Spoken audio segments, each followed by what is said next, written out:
বিসমিল্লাহির রহমানির রহিম। আসসালামু আলাইকুম। আজকে আহ, বলা যায় হলো মানি ডাবলের একটা আইটেম দেব বা মানি ডাবল হয় এরকম একটা শেয়ার সাজেস্ট করব। এটার সম্ভাবনা আছে মানি ডাবল করার। এখন সেই হিসাবে আপনারা এটা দেখতে পারেন বা অ্যানালাইসিস করে নিতে পারেন। আমার কাছে এটা খুবই ভালো লাগছে। চলমান যে ঊর্ধ্বগতি, মার্কেটের যে ঊর্ধ্বগতি, বর্তমানে শেয়ার কেনা এবং কি বেচার ক্ষেত্রে অবশ্যই অ্যানালাইসিসটা দেখে নেবেন। কারণ হলো অ্যানালাইসিস করে প্রত্যেকটা শেয়ার কেনা কেনা বেচা করবেন। আর ঊর্ধ্বগতিতে আপনারা অবশ্যই লাভটা নেবেন, আবার যখন মার্কেট ডাউন থাকবে তখন অবশ্যই কিনবেন।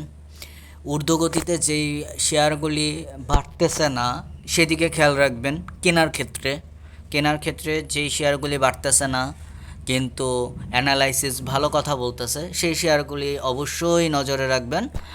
এটা অবশ্যই ভালো ফিডব্যাক দিবে। যাই হোক, আজকে আমরা যে শেয়ারটা নিয়ে কথা বলবো সেটা হলো কনফিডেন্ট সিমেন্ট।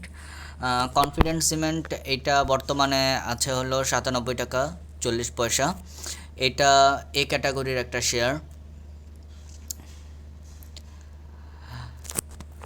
Q1 ইপিএস হলো 2.32, Q2 ইপিএস হলো 3.45, Q3 ইপিএস হলো 2.62।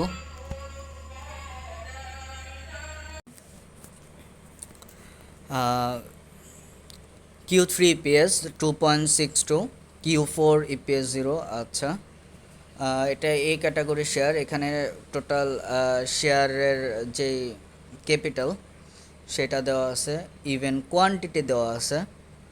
আম, এইখানে সবচেয়ে গুরুত্বপূর্ণ জিনিস, এই জিনিসটা একটু খেয়াল করেন। সেটা হলো পি রেশিও 5.92, ইপিএস হলো 15.86, nap 74.26, free float 69.97, beta 1.16, dividend yield 1.85। আচ্ছা, এখন মেইন আমরা যেখানে ফোকাস করব সেটা হলো ইপিএস।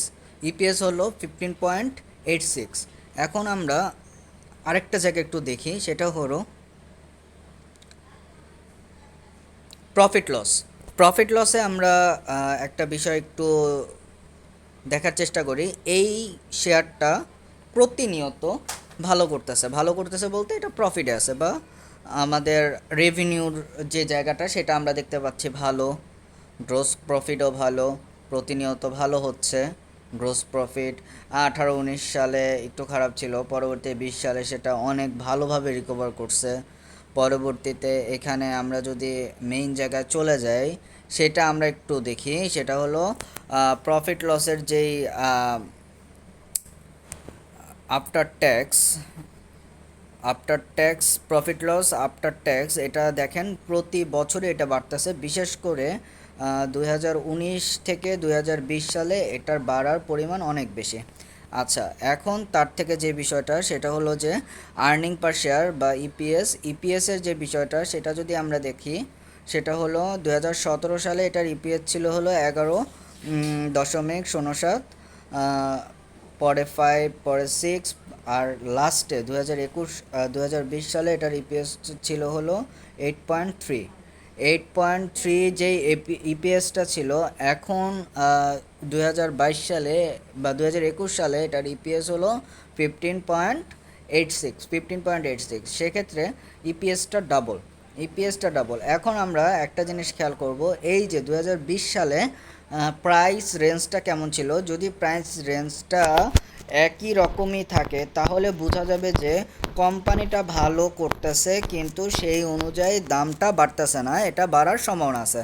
আমরা যদি 2020 সালে দেখি, 20 সালে আমরা একটু দেখানোর চেষ্টা করি। এই যে 20 সালের যেই মার্কটা, 20 থেকে 21 সাল, 20 থেকে 21 সালে এটা প্রাইস রেঞ্জ ছিল 100 টাকার কিছুটা উপর নিচ এরকম ছিল। এটা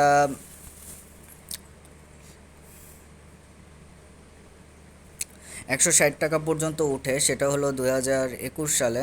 কিন্তু 22 সালে এটা 97 টাকা, মানে সবচেয়ে নিচে অবস্থান করতেছে এখন, বর্তমানে 97 টাকা অবস্থান করতেছে। এটা কিন্তু বর্তমানে এখন 180 টাকা বা এর উপরেও যদি যায়, সেক্ষেত্রে কিন্তু আমরা অবাক হব না। এটার কারণ হলো একটাই বিষয়, কারণ হলো এর ইপিএসটা ভালো, এই শেয়ারটা প্রফিট করতেছে। প্রতিনিয়ত যে শেয়ারটা প্রফিট করে সেই শেয়ারটার দাম বাড়াটাই স্বাভাবিক। আর এই শেয়ারটার দাম বাড়াটাও অনেক বেশি স্বাভাবিক। হয়তোবা কিছুটা আপ ডাউন হবে, কিছুটা হবে, যেহেতু আপনাদের আরও একটা ভালো সংবাদ আছে যে নিচে ফ্লোর প্রাইস আছে। ফ্লোর প্রাইজের কারণে এই বিষয়টা নিয়ে আপনারা চিন্তা খুব কম করতে পারেন যে এটা পড়ার সম্ভাবনা নাই। আর এখানে আমাদের ডিভিডেন্ডও খুব ভালো দেয়। স্টক 19 সালে stock dividend 15%, cash dividend 15%, stock dividend 5%। 20 সালে আমরা জানি করোনা একটা প্রভাব ছিল। 21 সালে 25% ক্যাশ ডিভিডেন্ড দিছে। এটা মোটেও খারাপ না। পাবলিক শেয়ার 34.54, এটাও খুবই ভালো। এইখানে পাবলিক শেয়ারের সংখ্যা কম, ইনস্টিটিউট শেয়ার এবং কি ডিরেক্টর শেয়ারের সংখ্যা বেশি, প্রায় 65%। এটা খুবই আশাব্যঞ্জক একটা জিনিস। এখানে কিছু নিউজ দেওয়া আছে, নিউজগুলি আপনারা দেখতে পারেন। আম, যাই হোক, আশা করি আপনারা বুঝতে পারছেন। এই শেয়ারটা নিয়ে সত্যি অনেক বেশি আশাবাদী আমরা। আপনারা অ্যানালাইসিস করে দেখে শুনে বুঝে কিনবেন। আশা করি আপনারা লস করবেন না, প্রফিট করবেন। সবাইকে অসংখ্য ধন্যবাদ। আল্লাহ হাফেজ।